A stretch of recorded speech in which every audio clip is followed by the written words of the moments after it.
There is no touch on his speech. Only Rahul Gandhi's speech was expunged. Why, sir? Why, sir?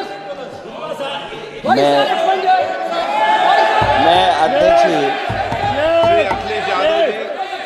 मैं अध्यक्ष जी का धन्यवाद देना चाहता हूँ।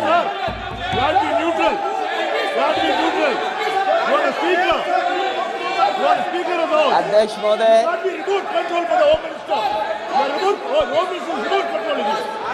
अध्यक्ष महोदय, अध्यक्ष महोदय, अध्यक्ष महोदय, मैं सबसे पहले आपका धन्यवाद देना चाहता हूं कि आपने मुझे अपनी पार्टी की तरफ से राष्ट्रपति जी के भाषण बोलने का मौका दिया है। अध्यक्ष जी, सत्ता पक्ष और विपक्ष दोनों लगातार अपनी बात रख रहे हैं। मैं सबसे पहले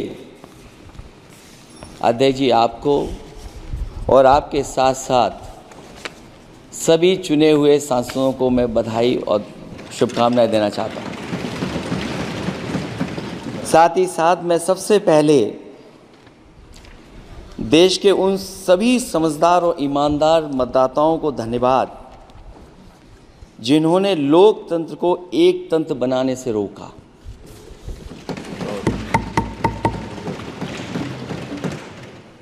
चुनाव के समय पर अध्यक्ष जी ऐसा कहा गया कि 400 पार। मैं समझदार जनता को फिर एक बार धन्यवाद दूंगा और मैं कुछ कहना चाहता हूं कि आवाम ने तोड़ दिया हुकूमत का गुरूर, दरबार तो लगा है पड़ा गमगीन में बेनूर है पर। अध्यक्ष महोदय, दरबार तो लगा है पर बड़ा गमगीन बेनूर है और पहली बार ऐसा लग रहा है हारी हुई सरकार विराजमान है। जनता कह रही है चलने वाली नहीं सरकार। अध्यक्ष महोदय, जनता कह रही है चलने वाली नहीं, ये गिरने वाली सरकार है। और क्योंकि ऊपर से जुड़ा कोई तार नहीं, नीचे कोई आधार नहीं, अधर में जो है अटकी हुई वो तो कोई सरकार नहीं। दरअसल पूरा इंडिया समझ गया है कि इंडिया ही प्रो इंडिया है। इस चुनाव में इंडिया अलायंस की नैतिक जीत हुई है। ये पीडीए इंडिया की सकारात्मक राजनीति, पॉलिटिक्स जो पॉजिटिव है, पॉजिटिव पॉलिटिक्स की जीत हुई है। ये इंडिया पीडीए की सोशल जस्टिस मुहिम की विक्ट्री है। 2024 का परिणाम हम इंडिया वालों के लिए जिम्मेदारी से भरा पैगाम भी है।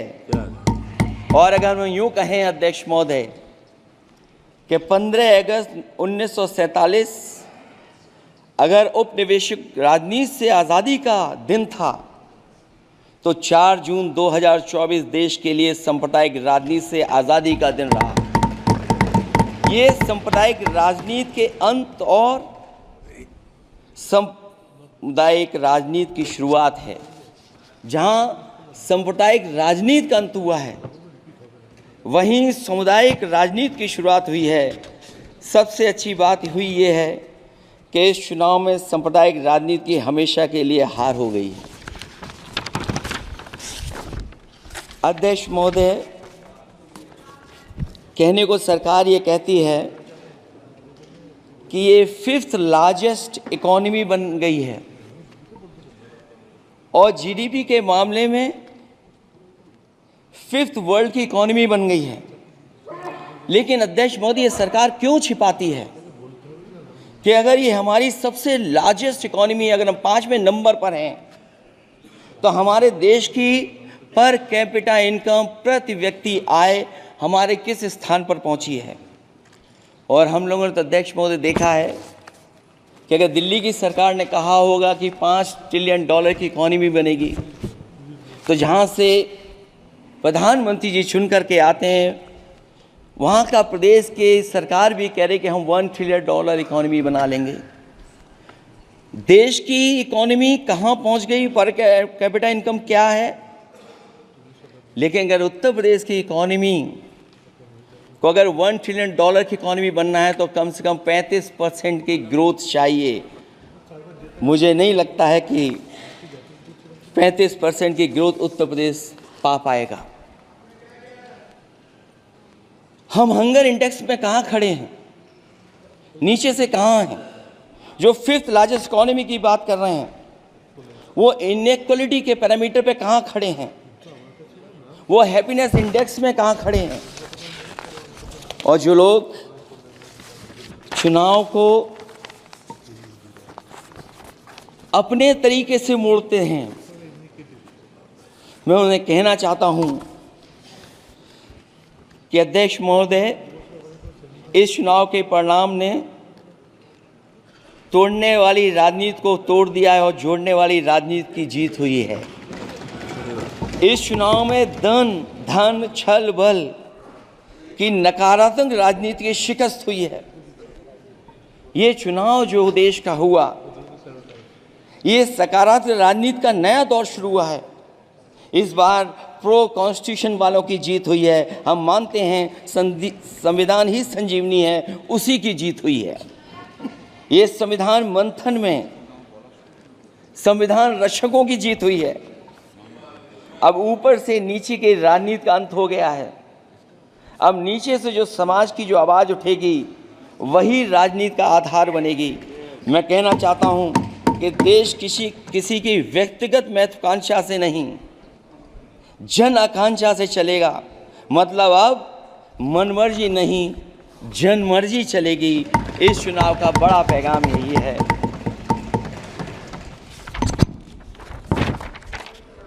अध्यक्ष महोदय, बहुत सी बातें हुई हैं। अगर उत्तर प्रदेश की बात न हो,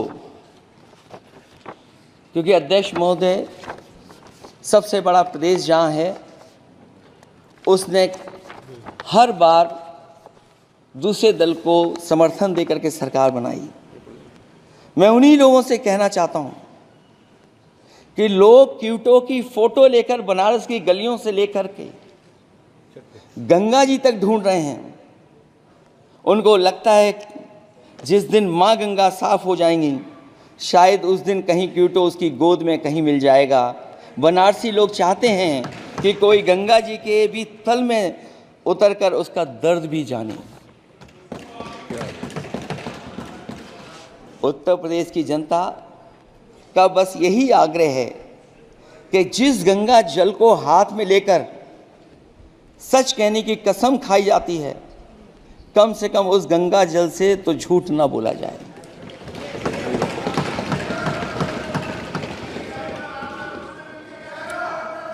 जहां विकास के नाम पर खरबों रुपए की लूट का राज खोलते भ्रष्टाचार के गड्ढे प्रदेश का नाम खराब कर रहे हैं, वहीं पहली बारिश में ही टपकती हुई छत और गिर चुकी स्टेशन की दीवार बेईमानी की निशानी बन गई है। अध्यक्ष महोदय, विकास का ढिढोरा पीटने वाले इस विनाश की जिम्मेदारी कब लेंगे? और रही सच्चे विकास की बात, तो हमने जो सड़क बनाई उस पर हवाई जहाज उतरे थे और उत्तर प्रदेश की मुख्य नगरी में सड़कों पर नाव उतरी हैं। और अभी बारिश और हो जाएगी तो नाव से भी चलना पड़ेगा। यही स्मार्ट सिटी के जुमले का भी हाल है। न तो जाम से छुटकारा मिला, न बुनियादी सुविधाओं से कोई निजात मिली, न कोई बुनियादी सुविधाएं मिल पाई हैं। मुझे याद है अध्यक्ष महोदय, देश के प्रधान सांसद जी ने अनाथ पशुओं के बारे में बहुत कुछ कहा था। अनाथ पशुओं की समस्या से छुटकारा दिलवाने के लिए का वादा किया हुआ, लेकिन कई चुनाव बीत गए हैं, अभी तक गन्ने का भुगतान 2 हफ्ते का वचन जो दिया था, कहाँ दिया था? अब तो वचन देने वाले को भी याद नहीं है।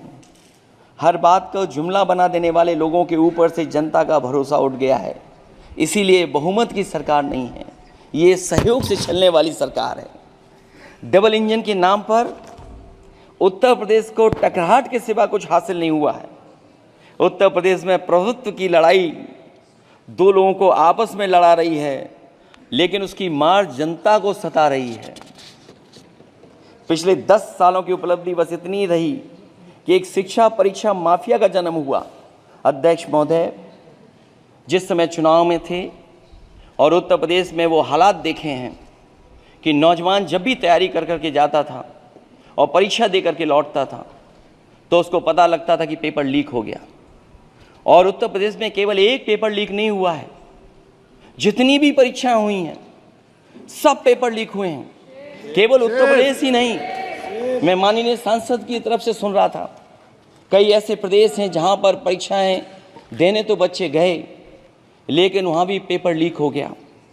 और अभी जब 4 जून को रिजल्ट आया, उसके बाद जो बात उठी है, देश की सबसे प्रेस्टिजियस परीक्षा, उसका भी पेपर लीक हो गया। और आखिरकार ये पेपर लीक हो क्यों रहा है?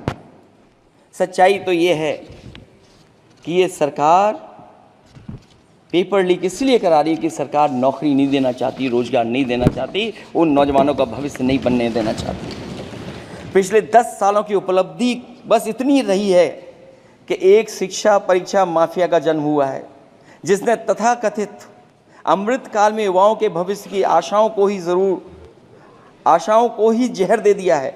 जो सरकार उम्मीद को मार दे, वह न तो वर्तमान को सुधार सकती है, न भविष्य को संवार सकती है। सरकार आशा का प्रतीक होनी चाहिए, निराशा का नहीं।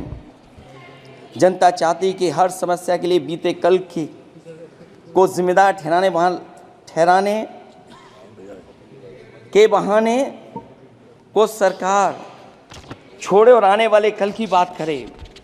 अगले 1000 साल के झूठे सपने दिखाने वाले अगले महीने होने वाली परीक्षाओं के लीक न होने की गारंटी कब लेंगे? जनता अब न तो किसी बहकावे में आएगी और न किसी के बहलावे फुसलावे में आएगी।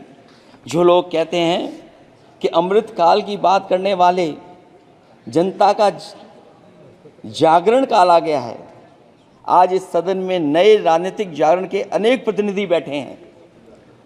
अब जब बात होगी तो सच्ची बात होगी और जनता को पूरी सच्चाई के साथ हम लोग अपनी जिम्मेदारी के साथ बात रखेंगे।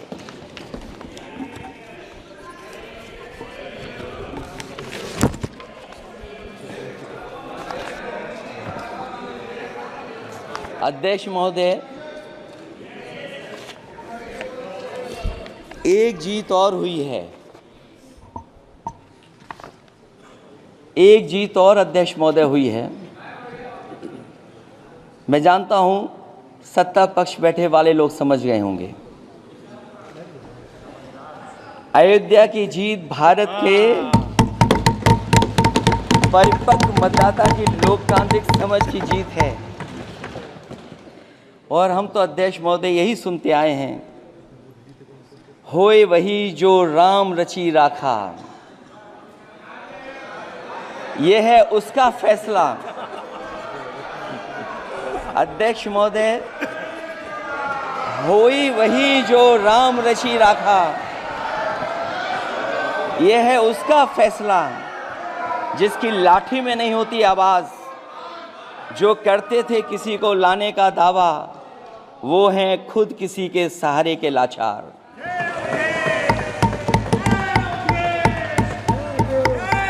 अध्यक्ष महोदय, मैं फिर कह देना चाहता हूं, होए वही जो राम रची राखा, यह है उसका फैसला जिसकी लाठी में नहीं होती आवाज। जो करते थे किसी को लाने का दावा, वो हैं खुद किसी के सहारे के लाचार। हम अयोध्या से लाए हैं उनके प्रेम का पैगाम। हम अयोध्या से लाए हैं उनके प्रेम का पैगाम, जो सच्चे मन से करते हैं सबका कल्याण। सदियों में जन जन गाता है जिनके गान, अभय दान देती जिनकी मंद मंद मुस्कान, मानवता के लिए उठता जिनका तीर कमान। अध्यक्ष महोदय, जो असत्य पर सत्य की जीत का है नाम, उफनती नदी पर जो बांधे मर्यादा के बांध, वो है अवध के राजा पुरुषोत्तम प्रभु राम। हम अयोध्या से लाए हैं उनके प्रेम का पैगाम।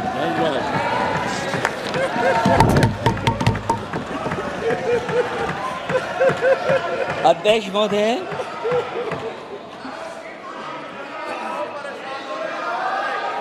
अध्यक्ष महोदय, कुछ बातें हैं।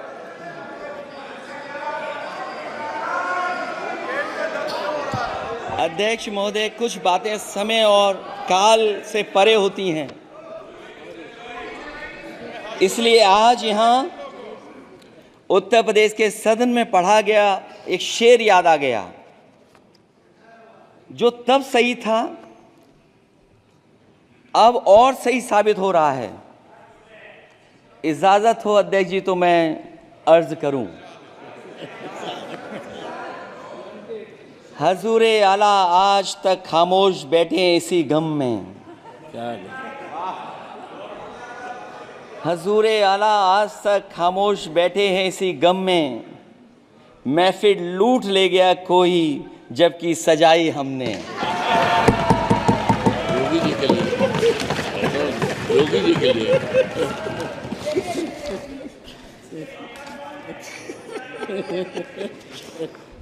अध्यक्ष महोदय,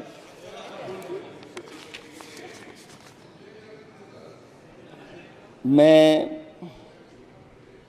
मॉडल ऑफ कंडक्ट जब चुनाव हुआ, लागू हुआ, उस समय मैंने देखा कि कुछ लोगों पर मेहरबान रही सरकार और कमीशन भी। कई मैं बहुत डिटेल में नहीं जाना चाहता हूं अध्यक्ष महोदय, लेकिन कहीं ना कहीं प्रश्न उस संस्था पे भी लगा है, और अगर उस संस्था पर प्रश्न लगा है तो लगाने वाली सरकार की वजह से लगा है। इसलिए अगर निष्पक्ष होगी वो संस्था तो न केवल हमारा लोकतंत्र स्वस्थ होगा, बल्कि हमारे लोकतंत्र और मजबूत दुनिया में दिखाई देगा। अध्यक्ष महोदय, ईवीएम पे मुझे कल भी भरोसा नहीं था, आज भी नहीं भरोसा। मैं 80 के 80 सीट जीत जाऊं तब भी नहीं भरोसा। और मैंने अपने चुनाव में कहा था अध्यक्ष महोदय कि ईवीएम से जीत करके ईवीएम हटाने का काम करेंगे। न ईवीएम का मुद्दा मरा है न जाएगा खत्म। जब तक ईवीएम नहीं हटेगी हम समाजवादी लोग उस बात पर अड़ग रहेंगे। उत्तर प्रदेश अध्यक्ष महोदय वो प्रदेश है जिसने सरकार बीजेपी की बनवाई, एक बार नहीं 2 बार बनवाई, और उसी उत्तर प्रदेश के साथ कितना बड़ा भेदभाव, उत्तर प्रदेश के साथ बड़ा भेदभाव। मुझे याद है वो दिन जब प्रधानमंत्री जी एयरफोर्स के सबसे भारी वाहन हवाई जहाज से उतरे थे सड़क पर।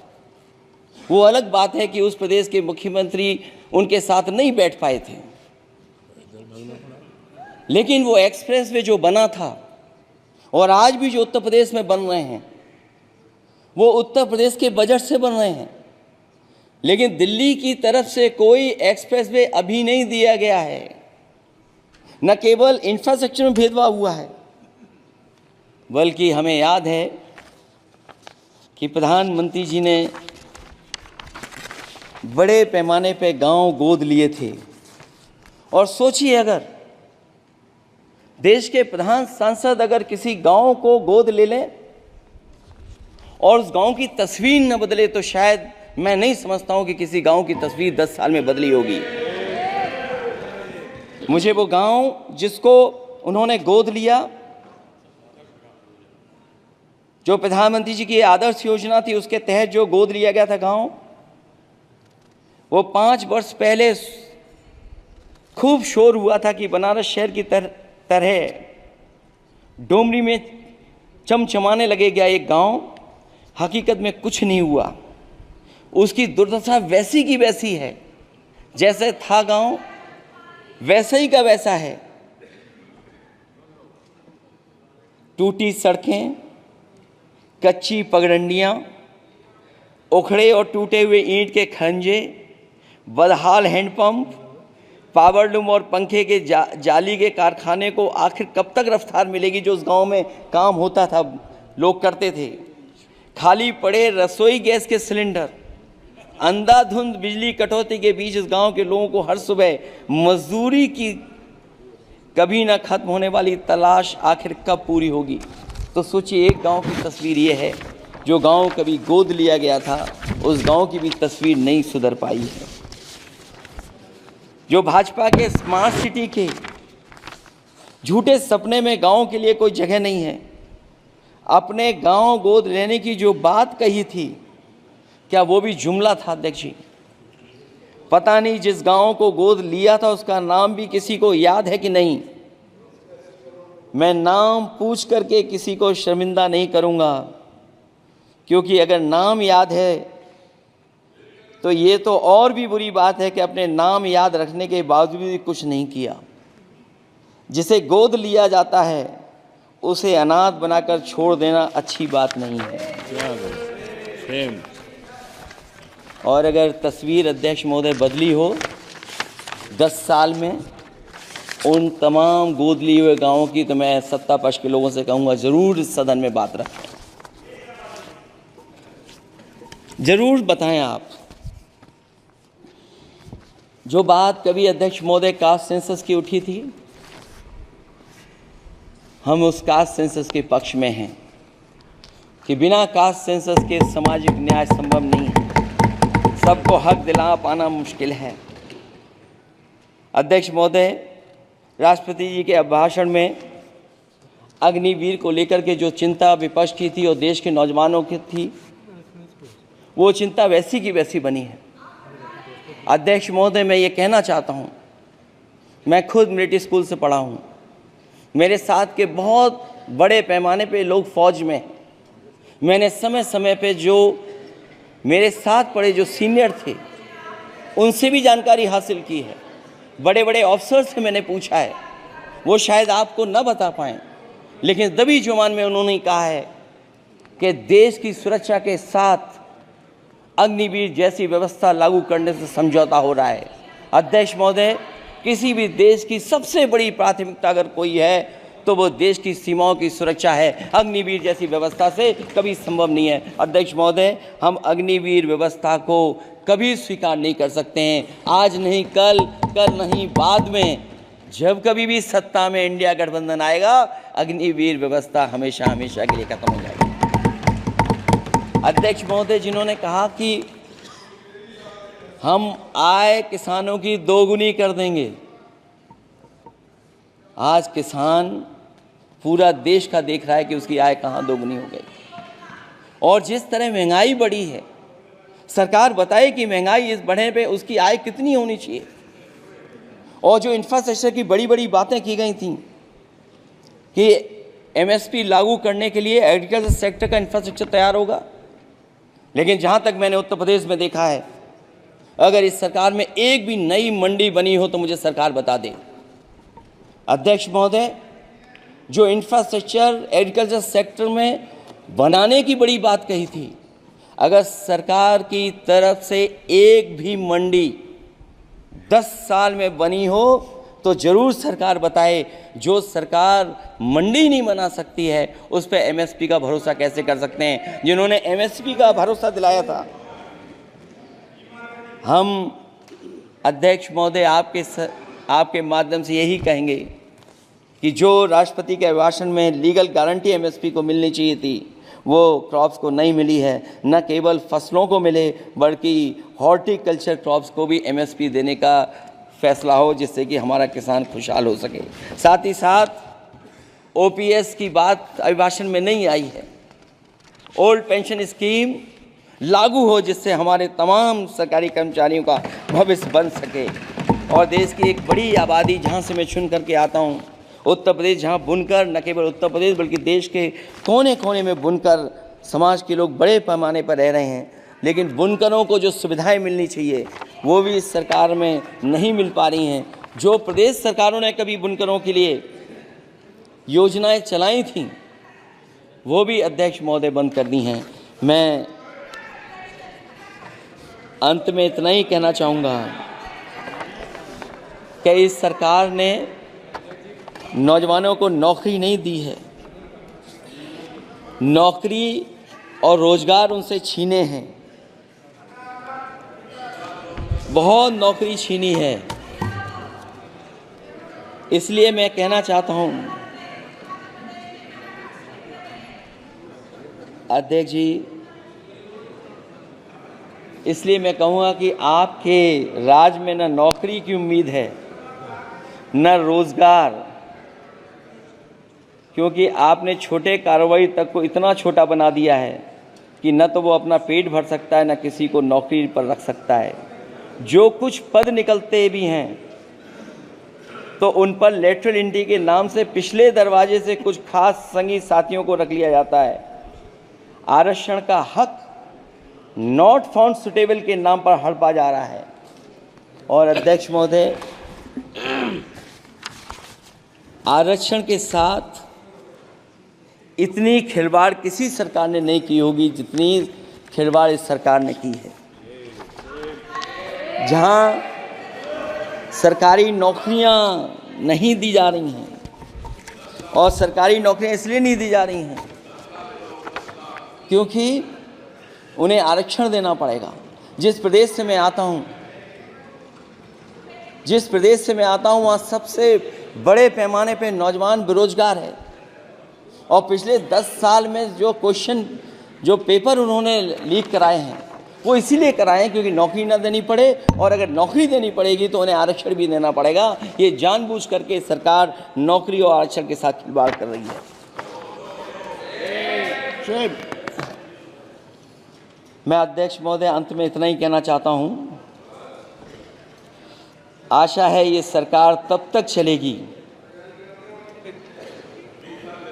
तब तक उसके केंद्र में इस देश का हर एक गरीब, शोषित, वंचित, पीड़ित, पिछड़ा, दलित, अल्पसंख्यक, आदिवासी, महिला, युवा, छोटा कारोबारी, ईमानदार, नौकरी पेशा, आम आदमी और कर्मचारी अधिकारी, मजदूर और किसान होगा, ना कि धनवान होगा। और शासन के आधार पर संविधान होगा।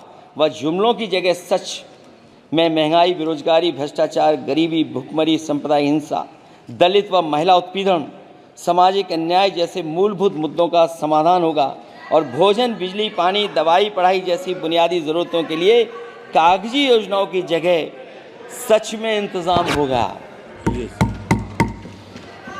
मैं एक बार फिर उत्तर प्रदेश की समझदार जनता द्वारा सबसे बड़ी पार्टी चुने जाने के साथ साथ इंडिया गठबंधन समाजवादी पार्टी और कांग्रेस को सबसे ज़्यादा सीटें जिताई, उसके लिए मैं उत्तर प्रदेश की जनता 26 वर्षों में 17,000 से अधिक डॉक्टर बना चुका बिहार एवं झारखंड के छात्रों एवं अभिभावकों के बीच सर्वाधिक विश्वसनीय एवं लोकप्रिय संस्थान गोल, नेशंस लीडिंग इंस्टीट्यूट। हमारा विश्वास गोल के साथ।